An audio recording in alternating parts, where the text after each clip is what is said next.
the channel, we got a hairy bipedal creature alert with the Moonwatcher Super 7 Ultimate Edition 2001 A Space Odyssey. The spirit of Ultimate Warrior will run forever!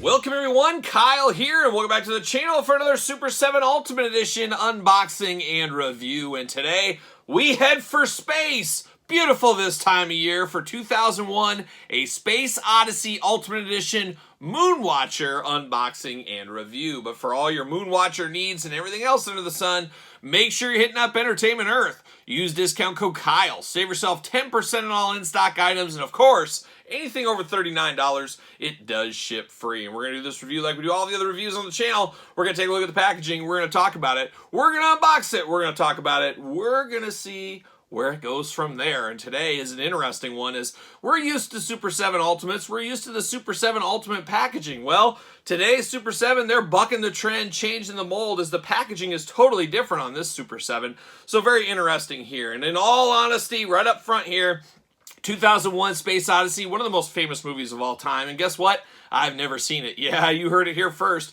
Add this to the long list of movies I've never seen. I know enough to be dangerous about this one. It's about, astronauts out in space and crazy hijinks that happen out there. They got some very colorful suits they're wearing. There's a computer named like Hal that's really, really smart, and he kind of turns against him or something like that.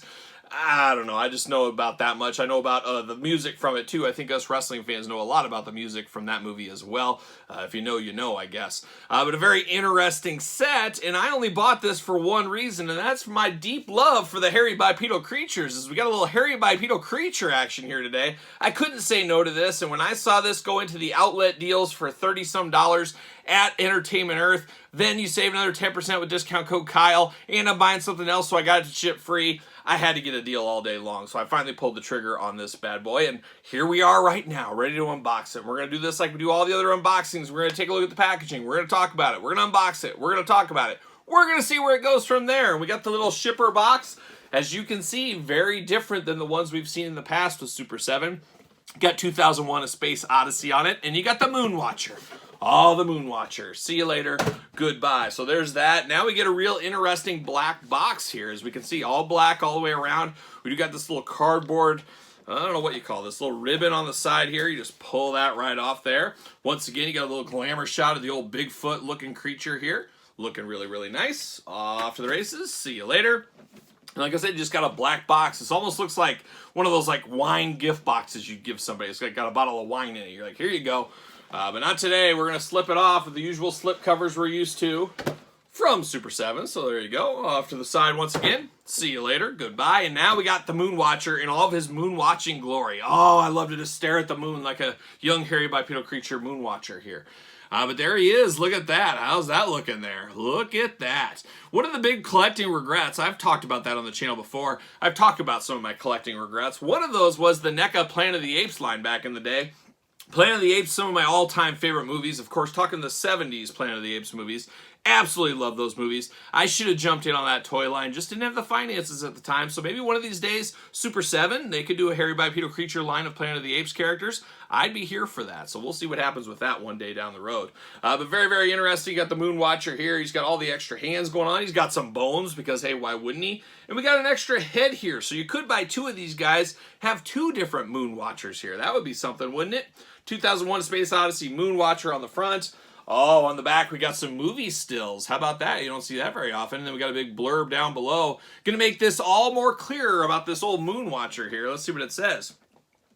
Moonwatcher, an alpha man ape inhabiting Pleistocene Africa. Oh, even more beautiful this time of year. Along with his tribe. They are the first to encounter the mysterious large black monolith, which imparts an evolutionary level of intelligence upon them.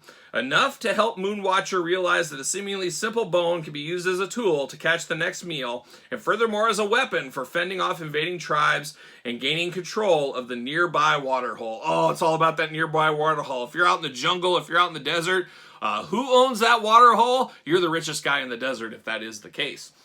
But very interesting here. So apparently this movie continues to write itself in my head. This monolith comes from space, I'm assuming, and I believe the monolith comes in this package. We'll see that. So the monolith lands here. It imparts its wisdom on the Moonwatcher. The Moonwatcher takes the wisdom, and there goes the evolution. There it starts from there. Don't really need to see the movie at this point. I think we just summed up the whole thing. You guys can thank me later. You can send me a tip or something, whatever you want to do. But let's pull him out of the package. There it is. Once again, I don't think I'm going to save this packaging. I don't think I am. You only got so much room for packaging. What is this monolith? Holy cow, we got all kinds of stuff here. This is interesting. This is very interesting. Then we got a little stone base right here. This is some next level stuff. Look at this. We got a little rock background here, looking like something like out of the Land of the Lost or something. I don't know. You could save this for something like that. And then we get this base here in the plastic prison. I'm gonna pop that out. Gonna put this in here. We're gonna go off to the side. See you later. Goodbye. And we got a cool little stone, kind of rocky-like base. I don't hate this. I like stuff like this. So a nice base, nice smooth base on it. Then we get this big old monolith, which is basically just a black plastic piece. This could be the cheapest thing Super 7 ever had to produce. Just a black plastic, fairly light, not really, really heavy. I assume it just locks in there. Oh, man, and we got the monolith right there. We're ready to go. We're ready to cook with gas. Well, I guess cook with fire with this guy. He was probably trained to do that, but there is the monolith. So I guess if you love this movie, if you're all about this movie, this is something for you. For me, I gotta be adventurous. Some of you guys got any ideas in the comments? What could I use this for? What could this be used for? Could this be like a Vietnam wall? I could put some names into it or something and put it with my G.I. Joe classifieds. You know, the Stalker could look at some of his fallen brothers or something. I don't know. I don't know what I could do with this. But it is what it is. That is the accessory piece. This is the appetizer for the main event in the Hairy Bipedal Creature Moonwatcher, of course. An interesting one. And there he is, the old Moonwatcher, watching the moon. He's going to look up to the sky and see what's going on. But I'm here for this. I'm here to see what we got going on here. And my guess is this toy line didn't sell so hot. I don't know if, obviously 2001 Space Odyssey, a very famous movie, but it's always tough because sometimes there's famous movies, but how many people want to cross over into buying action figures of them? You always got to take that business step, kind of knowledge through that. Somebody's soliciting solicitations for a new Forrest Gump figure. There's a lot of people that love Forrest Gump. Guess what? I've even seen Forrest Gump. Yes, it's true. Used to have the double VHS tape back in the day. Oh yeah, the 90s. But it was an interesting one is how many people love Forrest Gump that would actually want an action figure of Forrest Gump? That's a pretty big stretch. And I think 2001 Space Odyssey, same kind of thing. It's revered in movie classes, film classes, movie buffs love it. But how many of those movie buffs take that next step? We'll take that next step and buy figures of 2001 Space Odyssey. Apparently not a ton because we are seeing clearance, like I said, Entertainment Earth. It's an easier jump if you're like Batman or Spider-Man because kids are into that kind of stuff. Not a lot of kids into 2001 Space Odyssey.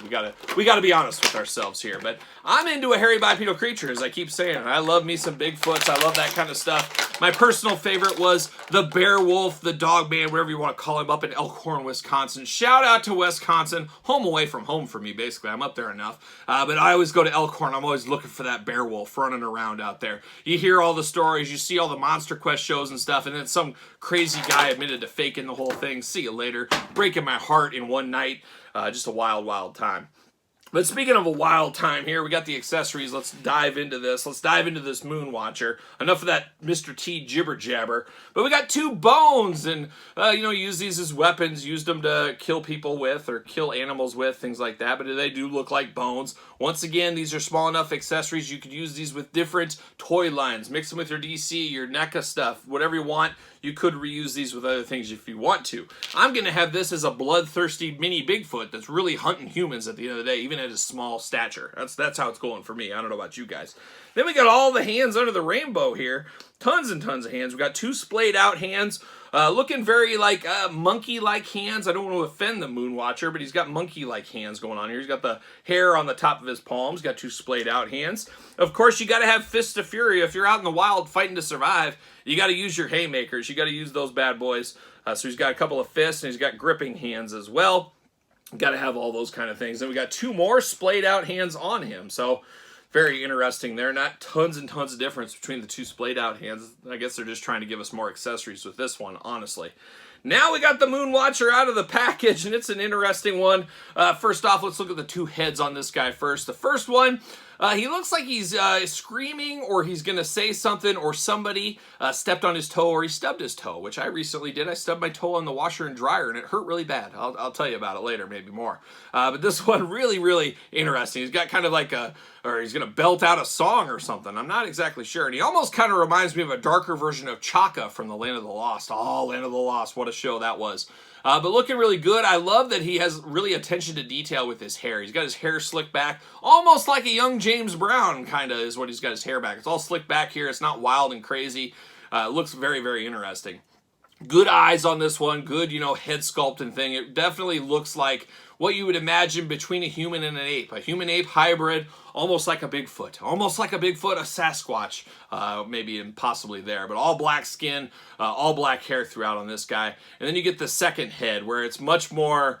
So to me, this looks like this is how he normally looks. He's sitting there just kind of dumbfounded, playing his way through life, seeing some ants hitting him with a bone, things like that. Not really living the life, living the dream. Then this monolith comes down, changes his life, and he's got all the personality in the world, and he's going to sing some James Brown songs possibly here. That's what he's going to do. But I definitely like the head sculpt that's on it much better than this one.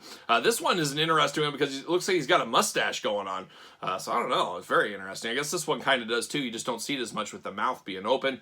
But definitely a little sleepy, a little bit boring. This one, a lot more expression, a lot more excitement out of this. Going to have to go this way for me on the head sculpt.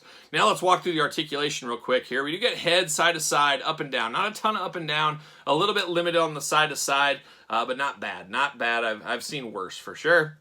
Arms go around. Of course, these shoulder hair pieces here, they do move out of the way for the arm, so I do like that. This is, I believe, a new sculpt for Super 7. This is smaller than your average Super 7 figure, and obviously a heck of a lot different with all this hair and stuff sculpted to it. So definitely feels different than a Super 7, traditional Super 7 figure. Arm goes around, like I said. We do got a bicep cut. Single jointed elbows. Not a ton of articulation in the elbows. You are limited by some of the hair on the elbow there. You do get the side to side we do get. And a little bit of looseness to the joints. I will say, not as tight as a usual Super 7 figure. Hands going to be removable. Hands back and forth, side to side. Very interesting there. You do got the top hula hoop. You could do a little of that action. So we got the hula. Nothing down low. He can do the splits. Yes, he can a little bit right there. Some good old ape-like splits. No thigh cut, anything like that. You do get single jointed knees. You do get the side to side on the knees. Once again, not a ton of articulation, limited by the fur in the sculpt there. And then you do get the ankles up and down, side to side. Not a ton of stuff going on there. He does got 5 toes. I'm happy to report he doesn't got 6 toes like my old neighbor. Told that story on the channel once time. Had 6 toes. Can you believe it? That kid was crazy, and he was very proud of it. Everybody he would see for the first time, he'd whip that shoe off, whip that sock off, put that toe in front of everybody's face, say, look at me, I'm 6 toes. Quite the guy, quite the guy. He does have a peg hole in the bottom. Does he fit on a ringside collectible stand? Use discount code Kyle. Save yourself 10%. Doesn't look like he's going to fit. Too small a hole. Too small a hole on the old Moonwatcher here. Very, very interesting figure. Is this the greatest figure of all time? Absolutely not. But if you love a hairy bipedal creature, you owe it to yourself to pick this guy up, especially if you can get him for $30 or so. I feel like that is a pretty good deal here. Once again, not the biggest figure ever, but you could smoke and mirrors him into some different collections. How about a little hairy bipedal creature comparison? We got a couple of different Wookiees here. A little Mandalorian action with Black Christian. We got the Holiday Wookiee as well. So he could be their little brother or something like this. It could be the uncle to the Wookiee uncle. And then, of course, one of the most famous, if not the most famous, hairy bipedal creature of all time. Let's talk about Bigfoot. And I got the $6 million man, Andre the Giant, Mattel Elite Bigfoot right here. You can see that. This is Bigfoot's little brother he's taken care of. He's got a little darker skin or darker hair fur color here than Bigfoot, but they're in the same family. We'll call it the same family. We could have a hairy bipedal creature shootout right here. A little shootout here. They could take on each other. Who knows where this could go, but I'm excited to add another hairy bipedal creature into my collection. I just got to figure out where I stick him. Do I stick him with Bigfoot? Do I stick him with the Wookiees? Do I put him in with the Ewoks? I don't know where to put this guy. I'll figure something out, though. I'll have to think about it a little bit. But I'm happy to get a hairy bipedal creature at a cheaper price, of course, from Super 7. Got to figure out what to do with this monolith. No idea there either. But what say you guys out there in YouTube land? What do I do with the monolith? Where do I put the Moonwatcher? What are your thoughts on this? Do you love 2001: A Space Odyssey? Sound off in the comments below. Of course, you made it this far. You might as well like the video. Subscribe to the channel. Turn on the old notification bell. As you guys know, we got videos every single day. And we even got more content, including early access to videos like this, over on the old Patreon channel, your best way to support the channel and all of its content. You can also support the channel at ProWrestlingTees.com, search Kyle Peterson, and then don't forget about social media. SirPaul64 is where you're going to find me on Twitter, Instagram, _Kyle_Peterson. So for a Moonwatcher and hairy bipedal creatures everywhere, I am Kyle. See you guys all real soon.